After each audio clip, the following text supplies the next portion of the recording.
a un año de la desaparición seguida de muerte de Santiago Maldonado. En una conversación a fondo con La Izquierda Diario, Sergio Maldonado y Andrea Antico recuerdan los hechos, acusan a los culpables y exigen justicia por Santiago. Desde aquella tristísima y enloquecedora primera semana de agosto del año pasado, cuando empezó a faltar Santiago, hasta las lecciones políticas y humanas que les dejó este año de lucha, el hermano y la cuñada del joven artesano recorren algunos de los hechos más importantes del caso. Yo me entero a las 2 de la tarde, estaba trabajando, es más, estaba justo con un cliente al que yo le estaba contando, digo, qué bueno ser como mi hermano, que no tiene problema, no paga alquiler, anda en bicicleta, yo con las cuentas, con todo, en esa situación. Mientras estoy así, mi hermano Germán me estaba mandando mensajes, preguntando si sabía algo, y ahí es donde empieza, a eso de las 2 de la tarde, con esta odisea, digamos. Para eso le aviso a Andrea entre los dos, y mi hermano Germán también llamando a diferentes comisarías, escuadrones, ninguna novedad.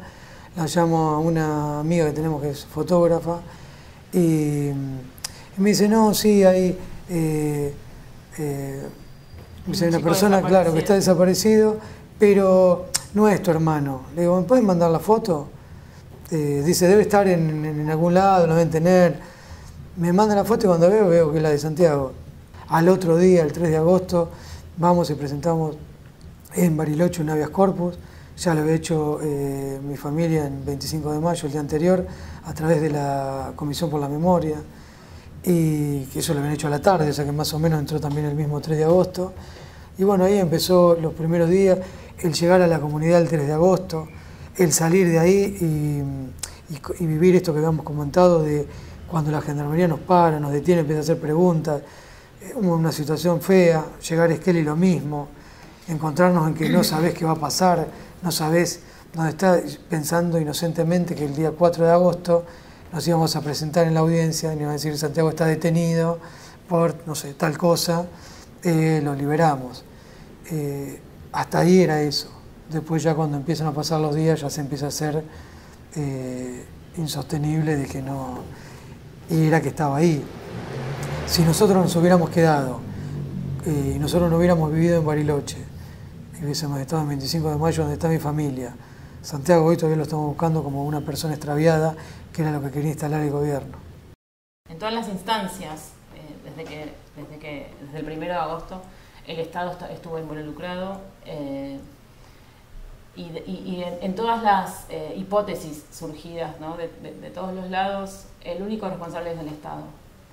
Es el Estado el que tiene que dar la respuesta. El Estado es responsable porque es el que ingresa al territorio sin una orden judicial reprimiendo a los chicos. Esa es la base de todo, digamos, es el Estado, no hay otro culpable acá que no es el Estado. Cuando decimos que dudamos de todos y no creemos en nada, solamente en lo que está en el expediente, y en cualquiera de esos escenarios, el responsable es el Estado. ¿Me querés decir que Santiago entró y se ahogó solo? ¿Quién es el responsable? El Estado, porque estaba entrando en un lugar ilegal. ¿Me decís que estuvo los 78 días en el agua, a diferencia de lo que muestra la autopsia?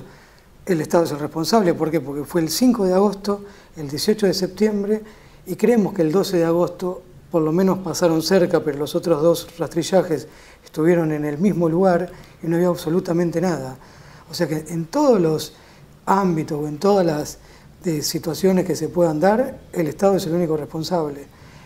¿Y qué es lo que tendría que haber hecho el Estado cuando nosotros nos presentamos? En vez de agarrar y negar que Santiago había estado ahí, negarnos que Gendarmería había participado, negarnos que habían llegado al río, todo lo que hicieron, ese fue el Estado, y el único que tiene el poder absoluto de hacer todo eso es el Estado.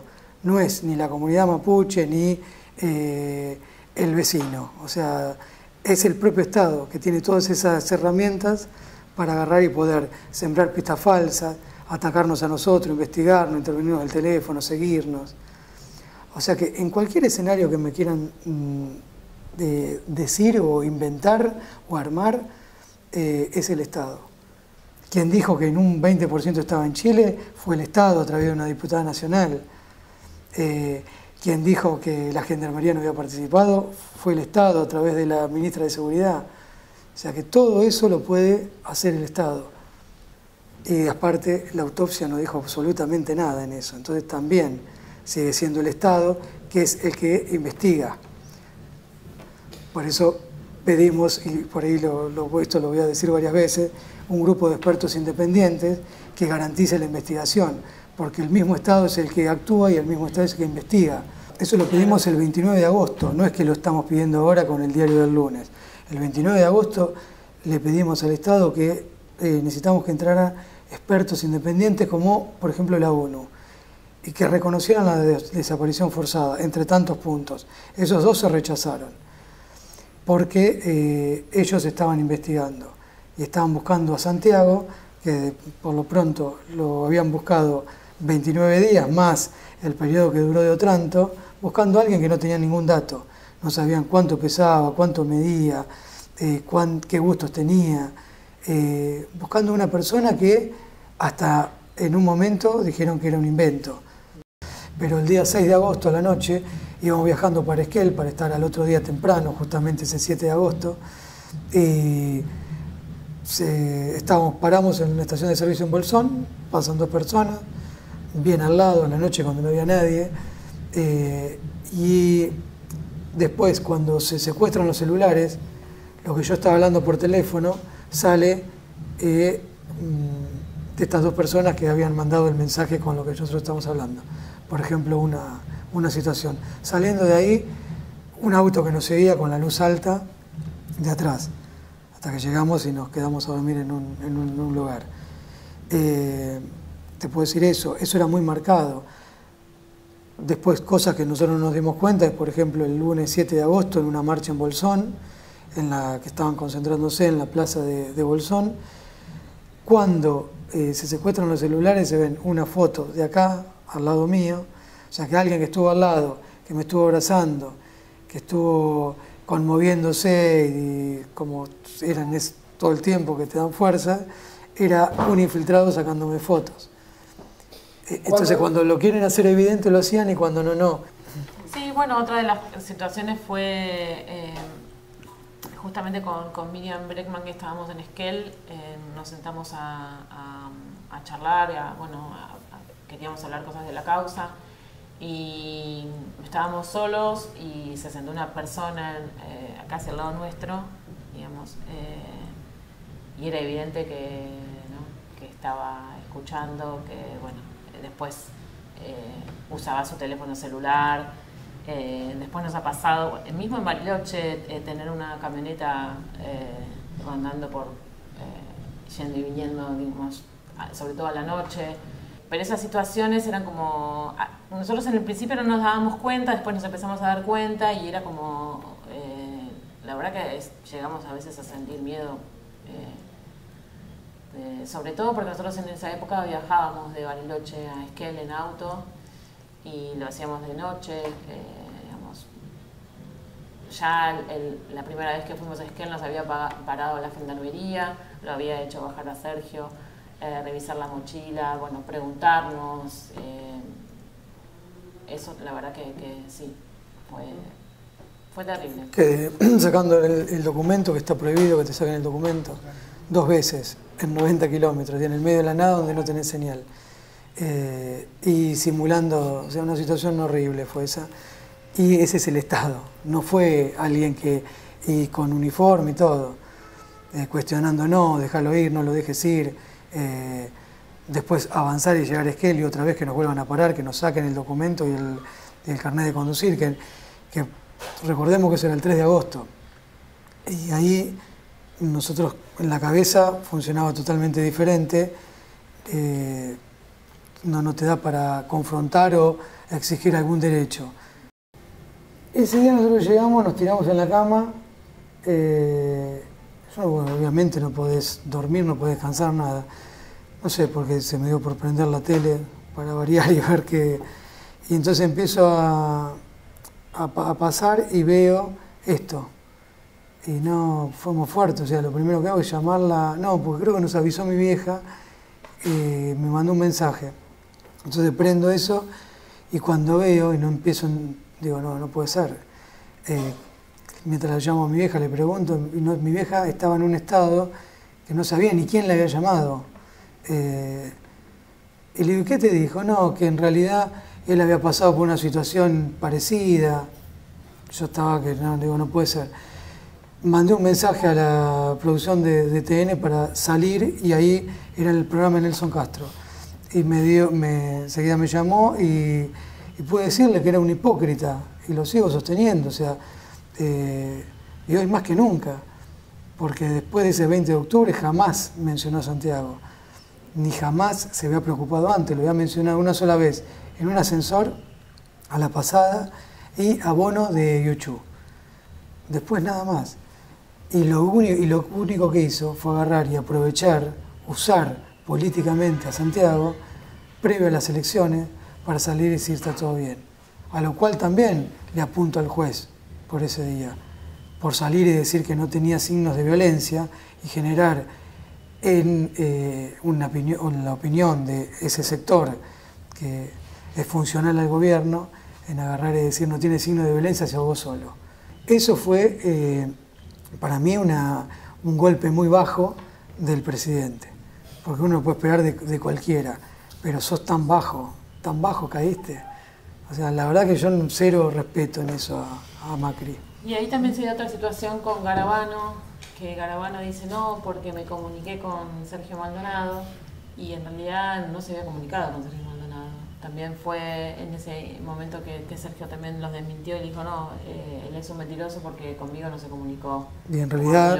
Hablé con Sergio Maldonado, dice, en realidad con vos no había hablado. Después él salió en Telefe, que se lo pueden buscar, diciendo que no, que en realidad no había sido así, y lo aclaró. Son empresarios, o sea, no vuelvo a lo mismo, o sea, en realidad primero yo ya lo dije una vez en público, a Bullrich habría que hacerle un test psicológico o un psicotécnico para ver si está en condiciones de estar en el puesto que está. O tal vez sí está porque para un sector lo está haciendo bien, es funcional al camino que marca este gobierno. Me parece que el replanteo lo tiene que hacer la gente que votó a ese sector, si realmente quiere eso o quiere otra cosa. Si alguien votó para eso, para que actúen de esa forma, se tiene que replantear un poco a dónde quieren ir. O sea, yo no quiero pertenecer a esta sociedad donde siembra odio, donde tenés gente que está a favor de las dos vidas y por otro lado dice hay que matar a todos los negros. Paredón, y ser así con tanto odio. Yo creo que en realidad a ellos les da mucha bronca el poder de convocatoria o cómo se generó y cómo impactó Santiago en la sociedad, y que de hecho nosotros pudimos salir a pelearla o a reclamar, digamos, a pedir la aparición con vida, y eso es un tema que la gente, nuestra sociedad es muy sensible por todo lo que transcurrimos y por todo el camino que por ahí fueron marcando las madres, las abuelas, hijos. Entonces me parece que ese fue un tema como que colmó la gota que colmó el vaso. Y aparte de eso, me parece que otra cosa que por ahí les puede haber molestado y generado tanto odio con nosotros es que nos juntamos todos. O sea, no hubo una política partidaria, sino que hubo una comunión, digamos, entre todos los partidos políticos, entre todos los organismos, todos los sindicatos, la gente en general, que pasó por arriba. Y sí, un pequeño sector lo hizo político partidario, que fue los que estaban a favor del gobierno. Me parece que eso les molestó y como que no lo pudieron controlar. Y es un gobierno que está acostumbrado, como son manejados por empresarios, está acostumbrado a que no los contradigan y parecen nenes caprichosos que tienen que hacer lo que ellos dicen. Y nosotros no nos vamos a quedar en nuestras casas más allá de que nos puedan hacer lo que quieran. Porque yo le juré lealtad a Santiago el 11 de agosto en la plaza. Y dije que no me importaba un carajo lo que me pasara, así que no me importa y lo sigo sosteniendo. Y les molesta a la gente en la calle. y les molestaron las 4 plazas de Mayo por Santiago, que en una de ellas hubo casi 300.000 personas, y pedir la aparición con vida en todo el país, incluso en el resto del mundo, se ve que les molestó, y les molesta ver a la gente unida.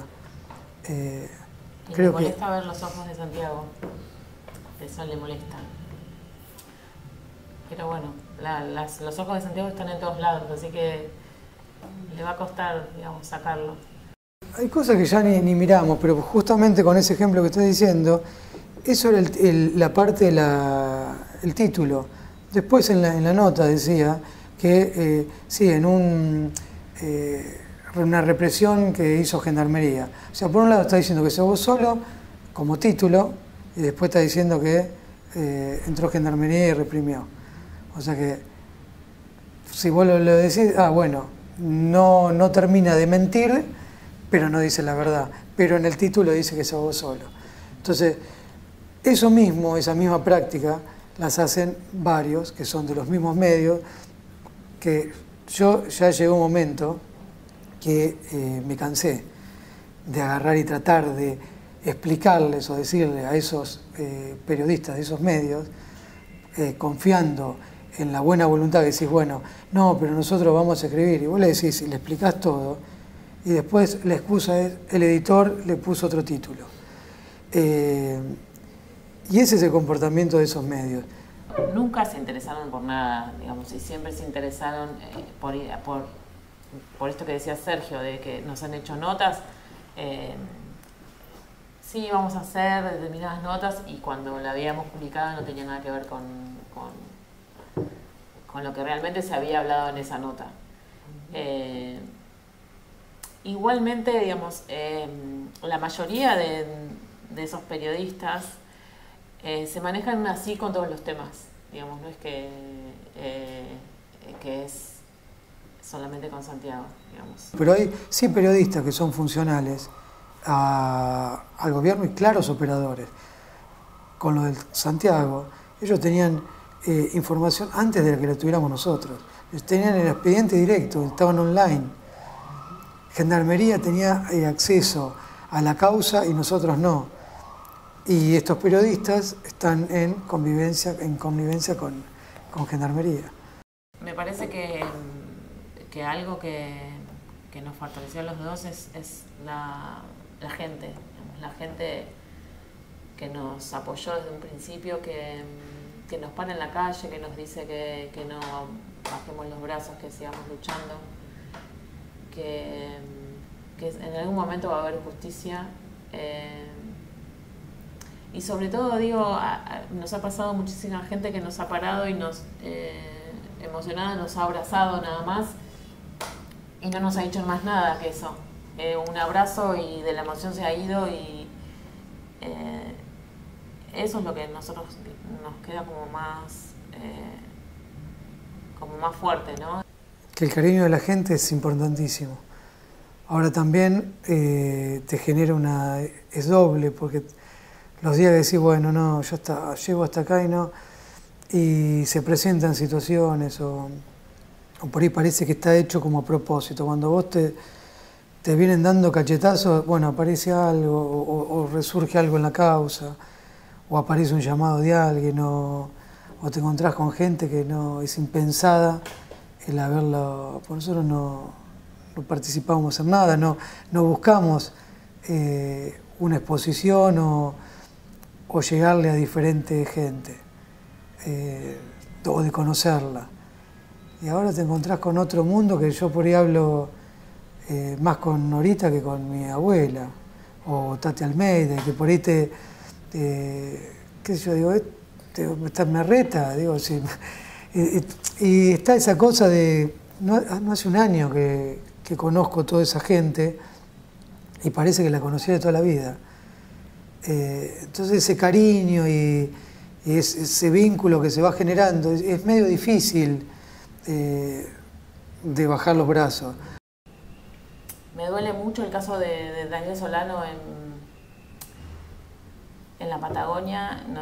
Yo lo conocí a Gualberto, él nos mandó un videíto cuando nosotros pedíamos que nos mandaran un video preguntando dónde está Santiago Maldonado, él nos mandó un videíto diciendo: yo también quiero saber dónde está Santiago Maldonado y quiero saber dónde está mi chango.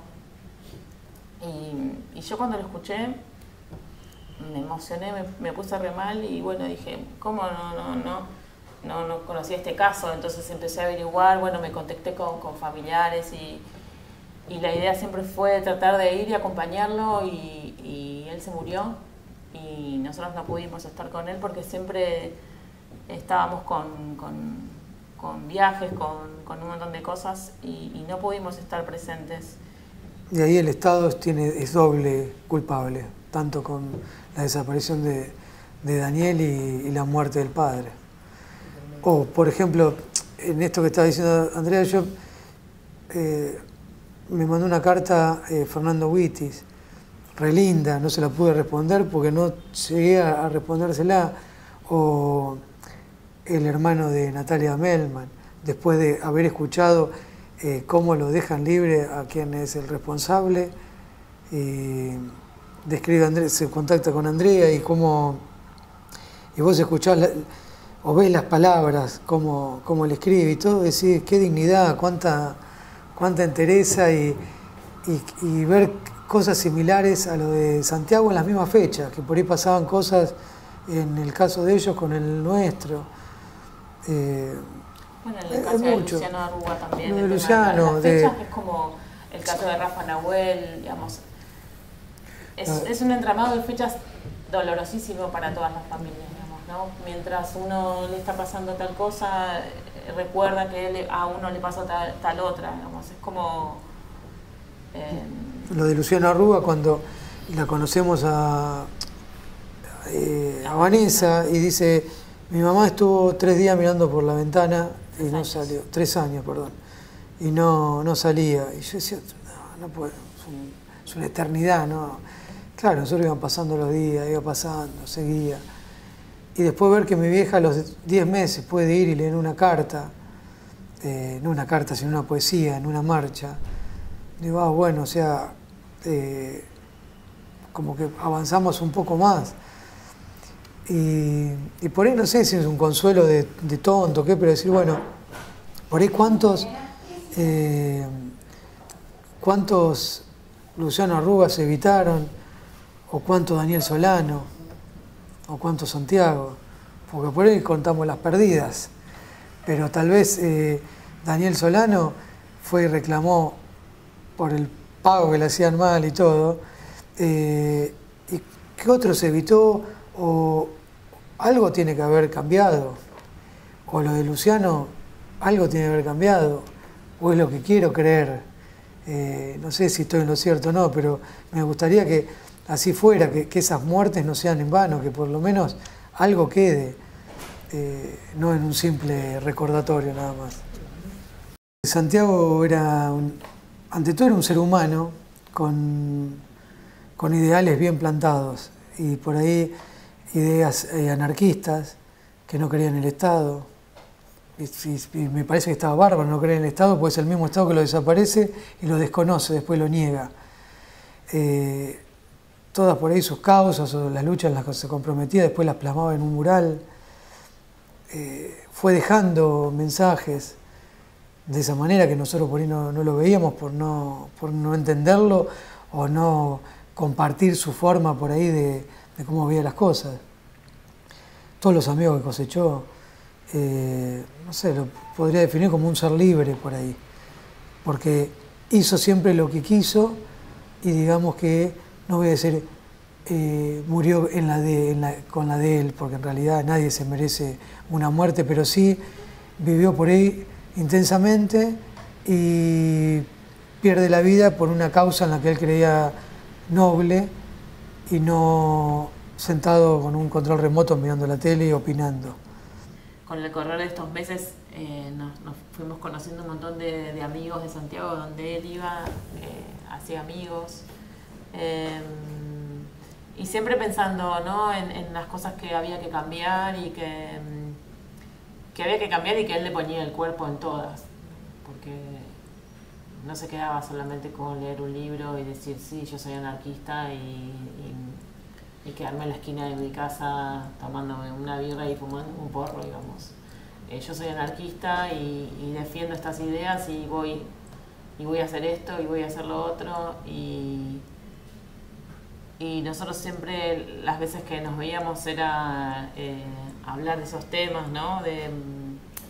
Él hablaba mucho del capitalismo que nos comía la cabeza y bueno, y él vivía como él pensaba. Para él Monsanto era un tema muy importante, bueno, está plasmado en uno de sus murales, pero bueno, yo lo veo como alguien, sí, que actuaba como pensaba, digamos, y que bueno, eso le valió...